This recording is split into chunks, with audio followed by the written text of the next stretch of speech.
നെടുമ്പാശ്ശേരി ഗ്രാമപഞ്ചായത്തിലെ 14-ാം വാർഡിലേക്ക് നടന്ന ഉപതെരഞ്ഞെടുപ്പിൽ LDFന് അട്ടിമറി വിജയം. LDF സ്ഥാനാർത്ഥിയായി മത്സരിച്ച NS അർച്ചന 98 വോട്ടിന്റെ ഭൂരിപക്ഷത്തിൽ വിജയിച്ചു.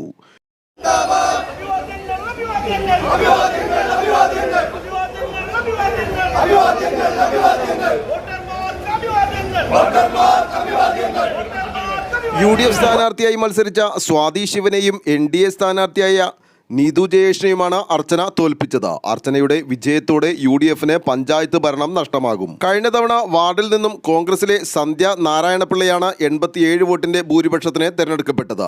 19 അംഗങ്ങളുള്ള പഞ്ചായത്തിൽ കഴിഞ്ഞ തെരഞ്ഞെടുപ്പിൽ ഇരുമുന്നണികൾക്കും 9 സീറ്റുകൾ വീതമാണ് ലഭിച്ചത്.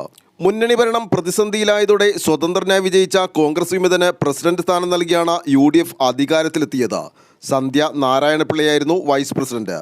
അതിനിടെ 2.5 വർഷത്തിനു ശേഷം വൈസ് പ്രസിഡന്റ് സ്ഥാനം ഒഴിയുന്നതിനിടെ നേതൃത്വവുമായി കലഹിച്ച സന്ധ്യ വൈസ് പ്രസിഡന്റ് സ്ഥാനത്തോടൊപ്പം പഞ്ചായത്ത് അംഗം കൂടി രാജിവെച്ചതോടെയാണ് ഉപതെരഞ്ഞെടുപ്പ് വേണ്ടി വന്നത്. അർച്ചനയുടെ വിജയത്തോടെ UDFന് പഞ്ചായത്ത് ഭരണം നഷ്ടമാകും. ആലുവ ലൈവ് ന്യൂസിനു വേണ്ടി സിദ്ദീഖ് കാരക്കാടിനൊപ്പം സനൂപ് കളമശ്ശേരി.